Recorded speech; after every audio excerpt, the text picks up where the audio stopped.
Welcome back to our December memory keeping system here. We're doing a series and we're making this fun little bound notebook that we can keep our memories in for this year, but this can be for any year. This paper kit, which is the paper and the ephemera, is in my online shop and the link is down below. We're going to continue working on this, but you will learn some things that will help you even if you are not following along with this. So the first thing I want to do is get my little cart tray out here. This is my project cart that I put projects that I'm working on, and I can have 2 or 3 different trays going at once. I love it. And we are working with 4x6 papers. So the first thing I did was, in addition to these papers, I'm also using some solids that I have from my stash. So please feel free to do that as well.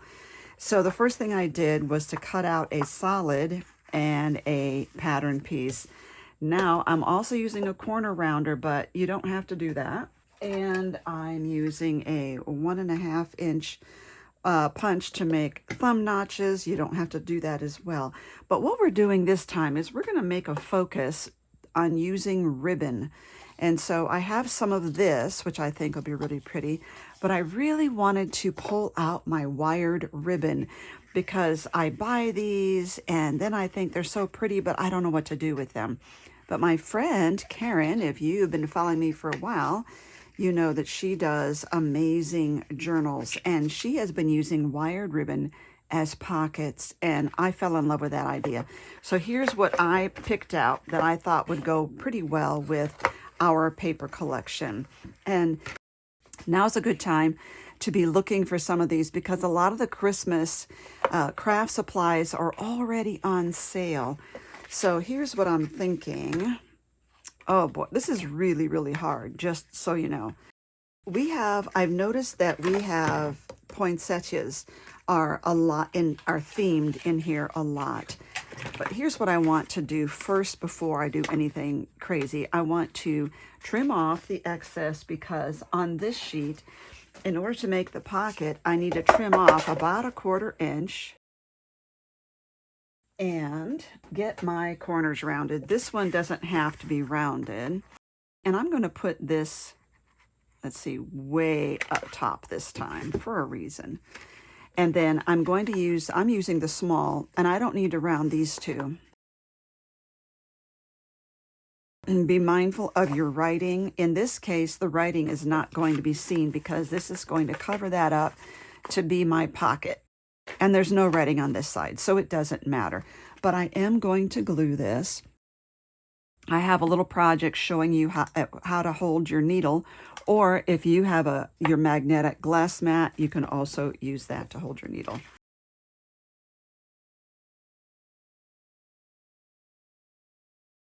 But before I go and do my holes, so I know the holes are going to go on the top here, and I want to do that before I do any ribbon.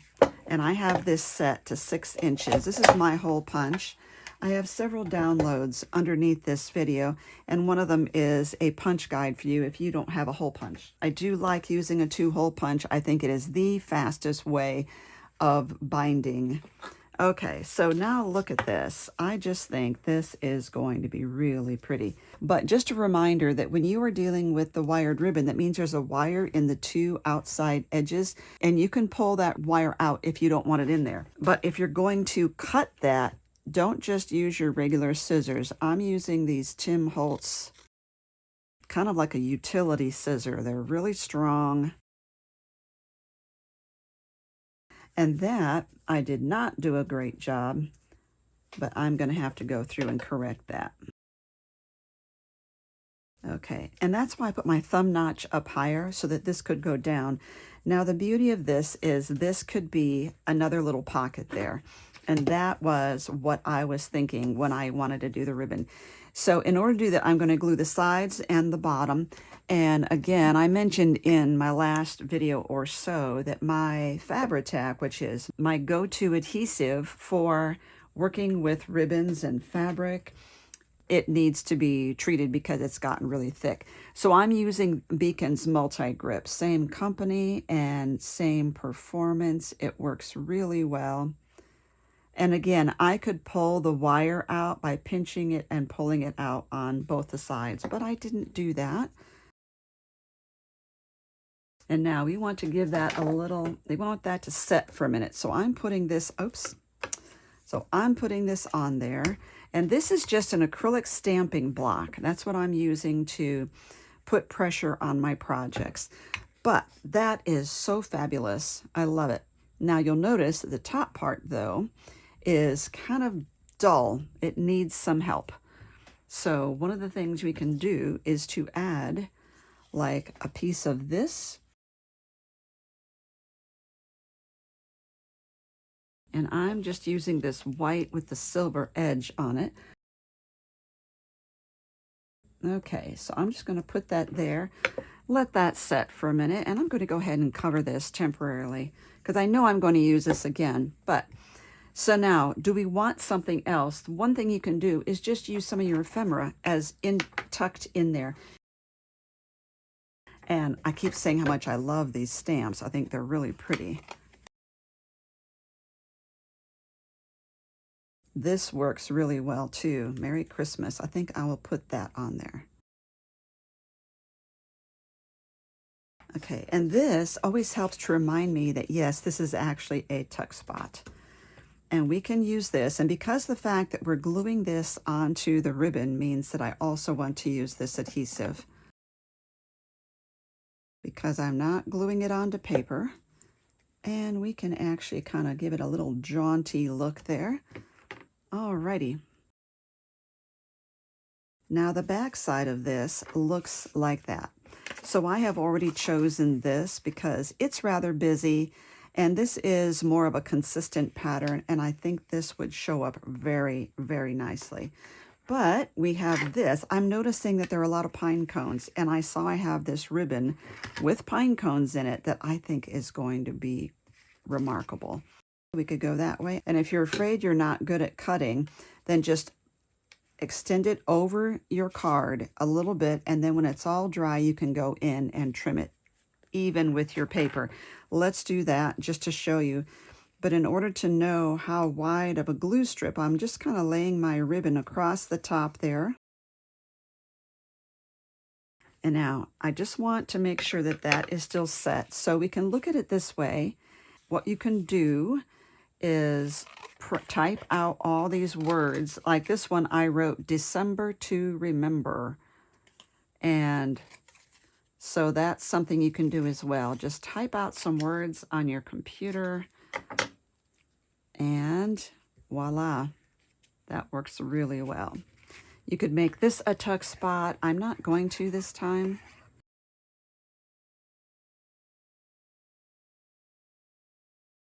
There we go. We have these dates. Now I give you this as a download to print out, and this is what it looks like.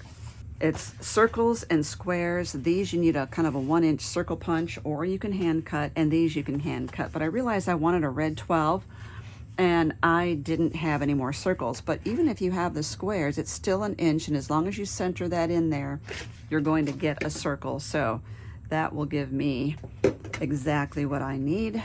Now we're going to come, and I think I see better when I look at it from the other side. Again, don't use your really good scissors, and definitely don't use your sewing scissors for this. You will dull the blade. So now we have this, and I want to look at, I have 12. That's going to go right here, and probably I should have put it right under that right there, but I didn't. And is it too late? No, I can just get it in there. So I am going to cheat and lift that up, and then I'm going to glue this back down. Really give that a good pinch, and then I'm going to flip that over and put this on the other side. And we are done with days 12 and 13.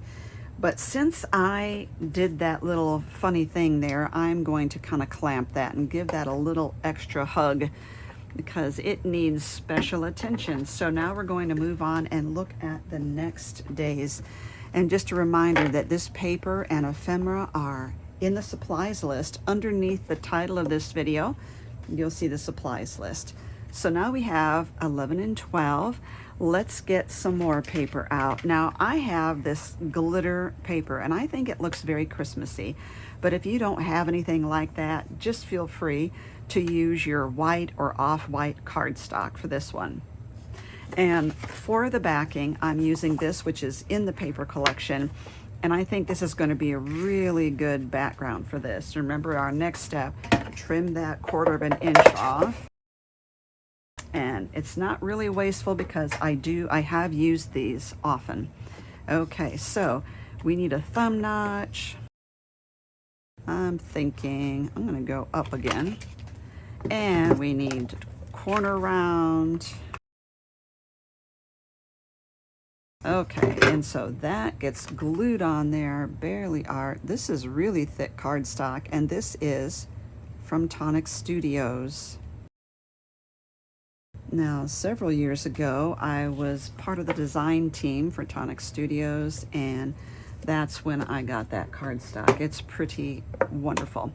Now, remember that ribbon I showed you earlier, and I had this blue with the silver, and oh my goodness, I think that is so perfect.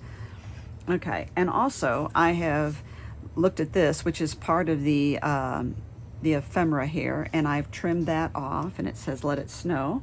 And also just these scraps here, I'm just thinking of how I can use that.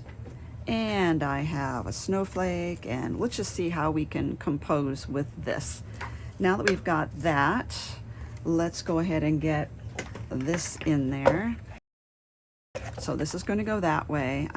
There is no writing here, so I didn't have to worry about how I was positioning this paper.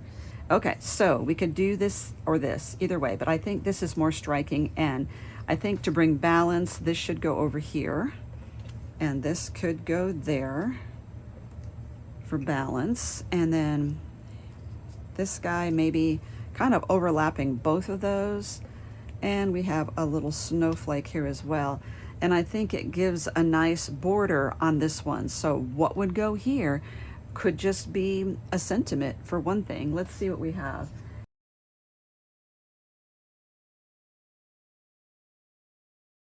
One of the things you can do if you're really not sure is to take a picture, remove it, take another picture on your phone. You could put that on, take a picture, and then you could just look at all the photos side by side just to see which one really floats your boat. I think I like that better. Okay, let's put this guy away and let's start gluing. Now, this is glitter paper. You might find that some of your glues might not stick well to it. One thing you could do is kind of brush this off with your fingers before you glue anything on it to make sure you get any loose glitter off of there. We're going to trim that off. I have also found that Fabri-Tac works really well for gluing on top of glitter paper. You could also make this a tuck spot just by gluing the bottom, or you can make it a belly band by gluing just the sides, and you could tuck a photo under there.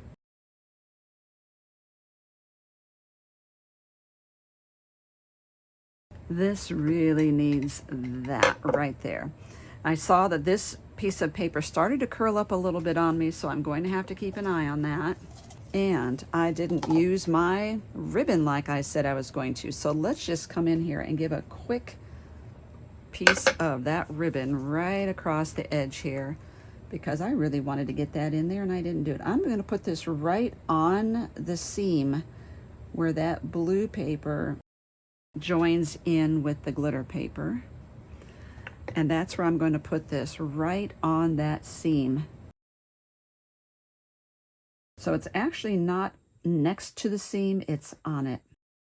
Oh, I just think that perked it right up. Oh my goodness, what a big difference that little piece of ribbon made. You know, and I've noticed that I have so many beautiful ribbons that I don't use enough. So definitely ribbon is the theme for the day. Okay, and this is what we're working with on the back side. Kind of simple, kind of plain. So again, let's look and see what's going to perk that up. Now, I have to admit that I tend to stick with red and green or blue, but I don't mix the two. We're going to try to mix the two this time. First, we need our numbers. I need a 13 and a 14.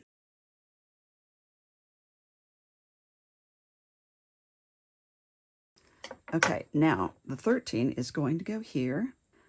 And I do want to put that all the way to the end. I'm going to use this because it's on ribbon, it's on glitter paper. We're just going to glue the top half of that.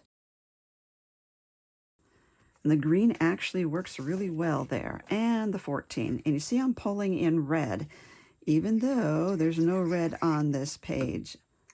I'm going outside of my comfort zone because when I look at this, I see, oh, it's blue.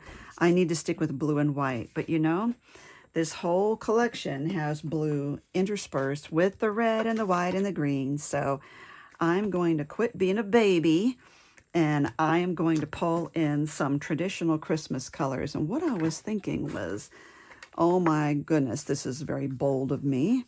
I've got this ribbon that says Noel, Noel.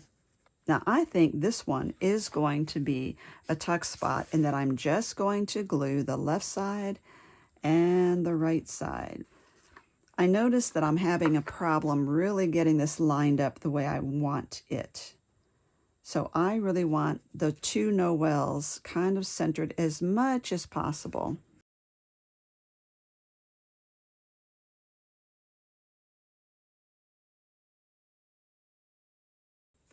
So now I'm going to glue this side. And this is why it's important to use the proper adhesive for the job.